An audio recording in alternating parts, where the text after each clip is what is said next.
Hello students, welcome to Junior Academy. कल की video में हमने जो एक्सरसाइज है 7.2 वो कंप्लीट कर ली है। आज की वीडियो में हम 7.3 करने वाले हैं, जिसका कि हम क्वेश्चन नंबर फर्स्ट करेंगे।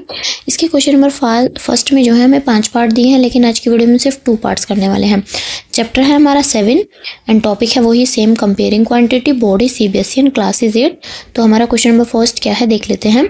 Calculate the amount and compound interest, यानी कि हमें अमाउंट यानी कि राशि और कंपाउंड इंटरेस्ट मतलब चक्रवर्ती ब्याज जिसको कि हम बोलते हैं वो हमें निकालना है। अब क्या है, इसमें हर बार क्या दिया हुआ है, जैसे किसी का प्रिंसिपल दिया है तो वो अलग दिया है और ईयर अलग दिया है। जैसे क्वेश्चन नंबर फर्स्ट में देख लेते हैं। फर्स्ट का जो ये पार्ट है उसमें हमें जो प्रिंसिपल दिया है वो दिया है 10,800 एंड हमारा 3 ईयर्स दिया और रेट ऑफ इंटरेस्ट हमारा 12.5 दिया है। और हमें क्या निकालना है, हमें इसमें कंपाउंड इंटरेस्ट निकालना है। उससे पहले हमें इसका अमाउंट निकालना है। तो पहले क्वेश्चन नंबर फर्स्ट कर लेते हैं। तो हम यहाँ पे लिख लेते हैं solution.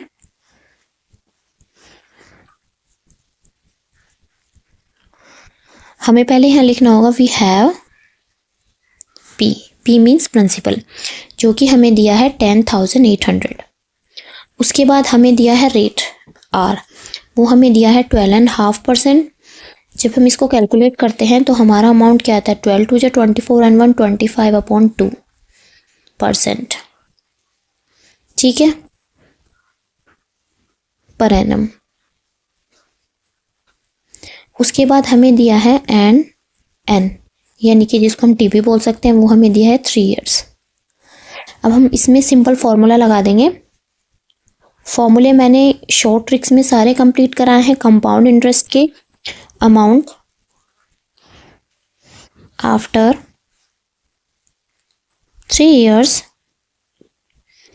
RS is equals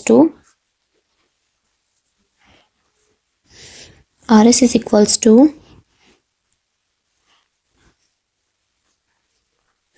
P1 plus R upon 100 की पावर n। हम क्या करेंगे, इस फॉर्मूले में ये वैल्यू पुट कर देंगे। तो वैल्यू क्या है, 10,800 इंटू 1 प्लस R की वैल्यू कितनी है 25, अपॉन में क्या था 2 और इंटू 100, इसकी पावर हो गई हमारी 3। जब हम इसको सॉल्व करते हैं तो हम क्या करते हैं, 25 से हम 100 को अगर डिवाइड करते हैं तो क्या आएगा हमारा 25 4 जो हमारा होता है 100। अब हमने इसको मल्टीप्लाई किया 4 2 8 और ये हो गया हमारा 9। तो हम ये क्या लिखेंगे, RS 10,800 इंटू 9/8 भी लिख सकते हैं। और 3 बार दिया है तो हम इसको 3 बार ही ऐसा लिख देंगे। जब हम इस वैल्यू को कैलकुलेट करते हैं तो हमारा जो आंसर आता है वो आता है 15377.34। डिवाइड मल्टीप्लाई करके जो हमारा आंसर आएगा वो ये आएगा। तो ये हमारा क्या हो गया। अब हमें क्या निकालना है, कंपाउंड इंटरेस्ट। हम यहाँ पे लिख लेते हैं कंपाउंड इंटरेस्ट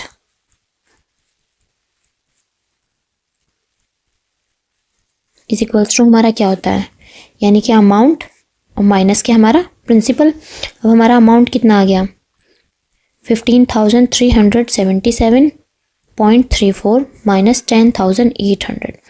तो हमारा जो आंसर आता है वो आता है हमारा 4577.34।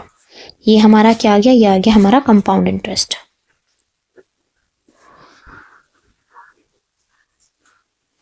और ये हमारा क्या है, ये है हमारा अमाउंट। ठीक है, यानी कि पहले हमें अमाउंट निकालना है, उसके बाद हमें कंपाउंड इंटरेस्ट निकालना है। अब इसी का हम बी पार्ट देख लेते हैं। बी पार्ट भी सेम है, इसमें हमें वैल्यू अलग दी है, 18,000 है, 2.5 ईयर्स के लिए है, 10% उस पर रेट ऑफ इंटरेस्ट है। तो यहाँ सोल्यूशन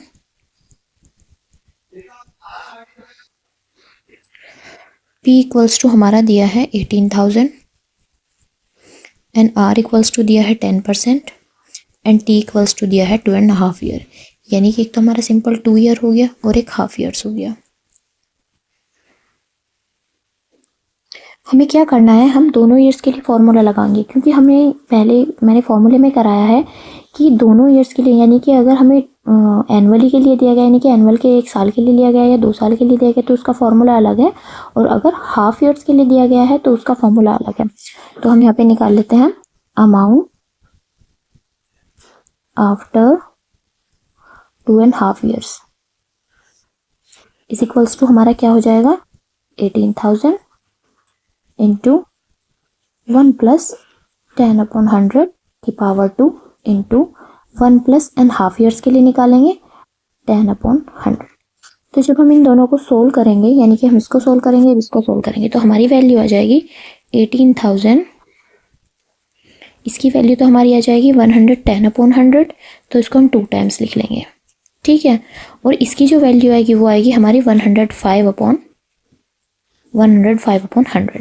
ठीक है। जब हम इस कैलकुलेशन को करेंगे, उस कैलकुलेशन के बाद हमारा जो आंसर आता है वो आता है 22,869।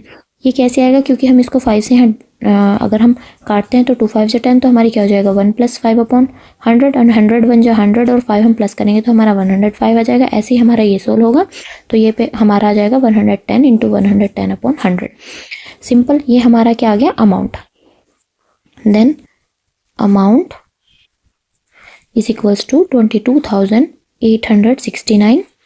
उसके बाद हमें क्या निकालना है, कंपाउंड इंटरेस्ट। तो हमारा कंपाउंड इंटरेस्ट क्या हो जाएगा,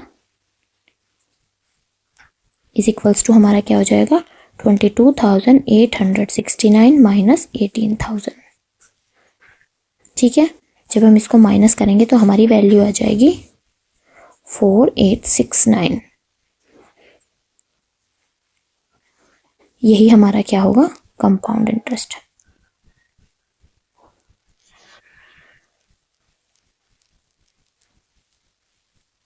ठीक है, आज की वीडियो में हमने सेकंड पार्ट्स भी अपना कंप्लीट कर लिया है। अगर आपको ये वीडियो अच्छी लगी तो प्लीज़ चैनल को लाइक शेयर सब्सक्राइब करें and thank you for watching.